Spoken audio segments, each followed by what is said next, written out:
آپ صلی اللہ علیہ وسلم سے لے کر قیامت تک کے آنے والے تمام انسان، چاہے مسلمان ہو غیر مسلم ہو، یہ سب کے سب امت دعویٰ ہیں، یعنی ان کے پر دعوت پیش کی گئی، دین پیش کیا گیا۔ اب امت کی دوسری قسم ہے امت اجابہ، یعنی جنہوں نے آپ صلی اللہ علیہ وسلم کی دعوت کو قبول کیا، اجابہ جواب دیا، یعنی اسے قبول کیا، ایکسپٹ کیا، تو یہ مسلمان ہے۔ غیر مسلم بھی امت ہے، لیکن یہ امت دعویٰ ہے، ان لوگوں کو دعوت دی گئی، ایکسپٹ نہیں کیا۔ مسلمان یہ بھی امت ہے، لیکن یہ امت اجابہ ہے، ان لوگوں نے آپ صلی اللہ علیہ وسلم کی دعوت کو قبول کیا اور حتی الامکان اس کے پر عمل کرنے کی کوشش کی۔ تو آپ صلی اللہ علیہ وسلم کو کن لوگوں کے پر گواہ بنا کر پیش کیا جائے گا؟ سب کے پر آپ گواہی دیں گے کہ کن لوگوں نے آپ کی دعوت قبول کی، کس نے قبول نہیں کی ہے۔ ایک مرتبہ جیسا کہ بخاری کی روایت ہے، اسی سے ملتی جلتی آیت سورہ نساء کی بھی ہے۔ حضرت عبداللہ ابن مسعود رضی اللہ تعالیٰ عنہ کو نبی کریم صلی اللہ علیہ وسلم نے کہا، میرا دل چاہتا ہے کہ میں قرآن مجید تم سے سنوں۔ انہوں نے کہا کہ اللہ کا رسول، قرآن آپ پر نازل ہوا ہے اور آپ مجھ سے قرآن سنیں گے؟ کہا کہ نہیں، میرا دل چاہتا ہے۔ کہا کہ ٹھیک۔ انہوں نے سورہ نساء کی تلاوت شروع کی۔ سورہ نساء کی تلاوت شروع کرنے کے بعد جب اسی آیت کے پر پہنچے کہ ہر امت میں سے ایک گواہ طلب کیا جائے گا اور آپ کو اس امت اور ان لوگوں کے تعلق سے گواہ بنا کر پیش کیا جائے گا، تو آپ نے کہا کہ عبداللہ ابن مسعود رضی اللہ تعالیٰ عنہ سے کہا کہ بس۔ انہوں نے اپنی نگاہ اٹھا کر دیکھا تو آپ صلی اللہ علیہ وسلم کی آنکھوں میں آنسو تھے، اس لیے کہ بہت بھاری ذمہ داری تھی جو آپ صلی اللہ علیہ وسلم کو دی گئی کہ ہر شخص تک اللہ کا دین پہنچنا چاہیے، تبھی تو آپ گواہ بنیں گے۔ اگر آپ نے امت تک پیغام پہنچایا نہیں، اللہ کا دین نہیں پہنچایا، تو پھر کیسے گواہ بنیں گے؟ آپ صلی اللہ علیہ وسلم اس عظیم ذمہ داری کی بنیاد کے پر بہت فکر مند تھے، آپ کی آنکھوں سے آنسو جاری ہو گئے تھے۔ آگے قرآن مجید کے تعلق سے تین اہم چیزیں بیان کی جا رہی ہے۔ وَنَزَّلْنَا عَلَيْكَ الْكِتَابَ تِبْيَانًا، ہم نے قرآن کو آپ کی طرف تبیان، وضاحت والا بنا کر بیان نازل کیا، لِكُلِّ شَيْءٍ، ہر چیز کی۔ اب یہاں اس کا مطلب یہ نہیں کہ قرآن مجید کے اندر تمام قسموں کی تفصیلات ہے، یہاں ہر قسم کی تبیین کا مطلب یہ ہے اجمالی طور کے پر ساری چیزیں قرآن مجید کے اندر موجود ہے، جیسا کہ نماز کے تعلق سے، زکوٰۃ کے تعلق سے، روزوں کے تعلق سے، حج کے تعلق سے، میراث کے تعلق سے، عموماً جو اجمالی چیزیں ہوتی ہیں، اصول اور ضابطے ہوتے ہیں، وہ قرآن مجید کے اندر بیان کر دیے گئے۔ اب اس کی تفصیل مکمل طور سے آپ صلی اللہ علیہ وسلم کی احادیث کے اندر ہے۔ تو یہاں تبیان کا مطلب یہ کہ ہر چیز کے اجمالی اصولوں کو بیان کرنے والی کتاب۔ قرآن کی تین اہم صفتیں بیان کی جا رہی ہے۔ ہدا، ہدایت، قرآن مجید جو ہدایت پیش کر رہا ہے اللہ تعالیٰ کے تعلق سے، یعنی جو اللہ کے تعلق سے، اس کی صفات، اس کی ذات کے بارے میں جو عقیدہ، جو ایمان ہونا چاہیے، یہ سب سے بہترین ہدایت ہے، صحیح راستے کی طرف۔ ان ھذا القرآن یہدی للتی ہی اقوم، یہ قرآن ایسے راستے کی طرف دعوت دیتا ہے جو بالکل سیدھا ہے، اس میں کوئی پیچ نہیں، کوئی گمراہی نہیں، کوئی ٹیڑھا پن نہیں، یہ مکمل طریقے سے صراط مستقیم کی طرف دعوت دینے والا ہے۔ ورحمت، رحمت ہے۔ قرآن مجید کی تعلیم جو بھی شخص اسے قبول کرے اور اس کی بنیاد کے پر عمل کرنے لگ جائے، اگر ایک تاجر قرآن کے اصولوں، اسلام کے اصولوں کے مطابق تجارت کرے، اس کا مطلب ہے کہ اس کی تجارت سب سے بہتر ہے۔ اب وہ جن لوگوں سے بھی لین دین کرے گا، ہر کسی کے لیے رحمت ہوگا، کسی کے لیے باعث زحمت نہیں ہوگا۔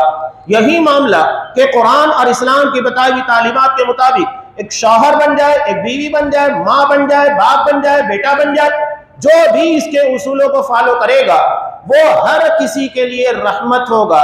اسی لیے قرآن مجید نے خود کو روح سے تعبیر کیا، وَأَوْحَيْنَا إِلَيْكَ رُوحًا مِّنْ أَمْرِنَا، ہم نے آپ کی طرف روح کو وحی کیا ہے، یعنی یہ زندگی ہے۔ حقیقت میں انسانی زندگی کی سب سے بہترین تعبیر قرآن مجید کے بتائے ہوئے اصول اور ضابطے ہیں۔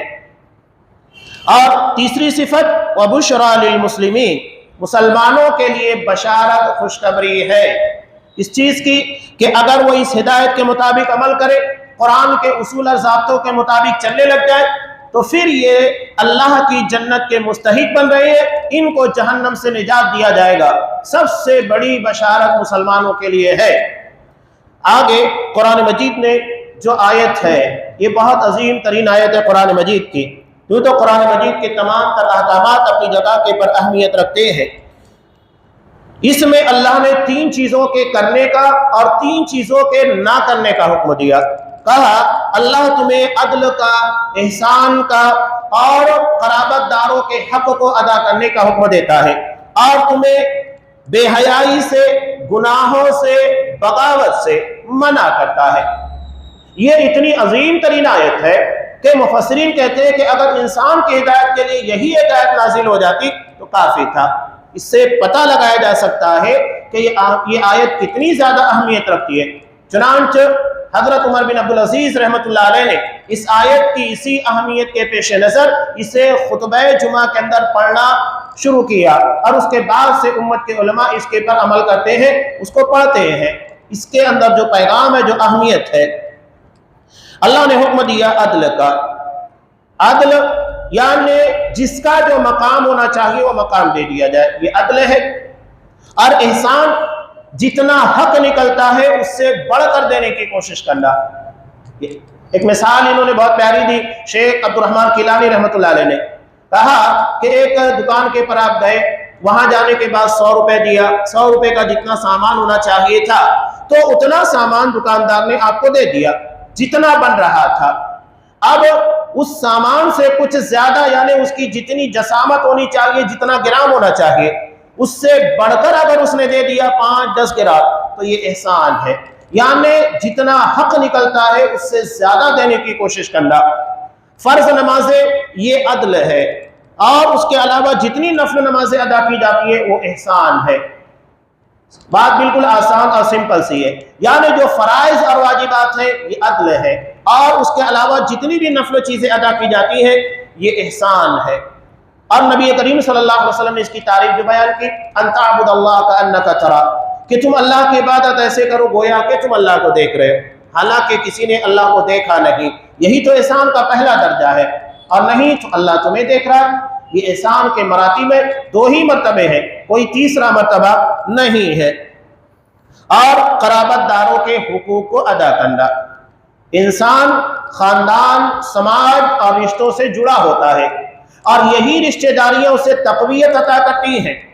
انسان کو اپنے خاندان، اپنی رشتہ داریوں کے پر ناز ہوتا ہے، تو یقینی بات ہے کہ انہی کے سہارے جب وہ دنیا کے اندر اپنے سماجی معاملات کو مکمل اور مستحکم بناتا ہے تو اسے جو بھی ضروریات ہو سکتی ہیں، وقت کی شکل میں، مال کی شکل میں، یا ان لوگوں کی حوصلہ افزائی، یا کسی مال میں کسی بھی طرح کی امداد کے ذریعے، تو ساری شکلوں کو ادا کرنے کی کوشش کرنا چاہیے۔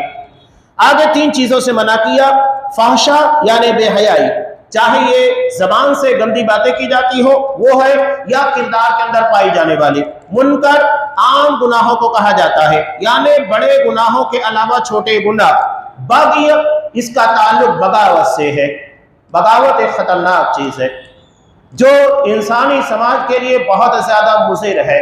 نبی کریم صلی اللہ علیہ وسلم نے اسی لیے مسلمانوں کو حکمرانوں کے خلاف بغاوت سے منع کیا، الا یہ کہ کفر صریح اگر پایا جاتا ہے تو پھر حکم ہے کہ احسن طریقے پر اجازت ہے۔ یہی وجہ ہے کہ اسلامی حکومت کے اندر یہ جو مظاہرات کیے جاتے ہیں، احتجاجات، پروٹیسٹ جس کو کہا جاتا ہے، اس کی اجازت نہیں ہے۔ اس میں خیر نہیں، شر زیادہ ہوتا ہے۔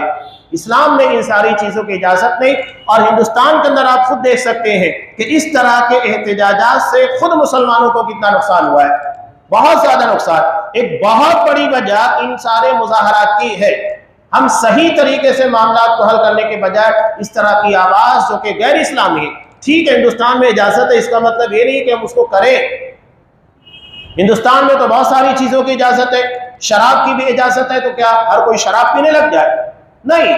تو اجازت کا مطلب یہ نہیں ہوتا ہے کہ اس کو کیا جائے، اجازت کے بعد یہ دیکھا جائے گا کہ اسلام اس کی اجازت دیتا ہے کہ نہیں۔ اگر نہیں ہے تو وہ چیز نہیں کی جائے گی، گرچہ وہ ملک کے اندر ہمارے لیے جائز ہو۔ یعظکم لعلکم تذکرون، اللہ ہمیں نصیحت کر رہا ہے تاکہ ہم اسے قبول کریں، اسے یاد رکھیں۔ یہ ہمارے سماج اور معاشرے کے لیے اور خاص طور سے ملک کے لیے بہت زیادہ اہمیت رکھتا ہے۔ اب یہ جو معاہدے ہوتے ہیں اور یہ جو چیزیں اس کے اندر بیان کی گئی ہیں اسی کی تفصیل اگلی آیتوں کے اندر ہے، معاہدے کی شکل میں، جو کہ دو آدمیوں کے درمیان بھی ہوتا ہے، رشتہ داروں کے درمیان بھی ہوتا ہے، دو تاجروں کے درمیان بھی ہوتا ہے، لین دین کرنے والے، اور ملک کے تعلق سے بھی ہوتا ہے، قبائل کے اندر بھی۔ تو ان ساری چیزوں کی تفصیلیں جو آئندہ دروس میں انشاءاللہ بیان کی جائے گی۔ اللہ تبارک و تعالیٰ سے دعا ہے کہ اللہ ہمیں ان احکامات کے پر عمل کی توفیق دے، ہماری دنیا کے ساتھ ہماری آخرت کو بھی کامیاب بنائے، آمین۔ وآخر دعوانا ان الحمد للہ رب العالمین۔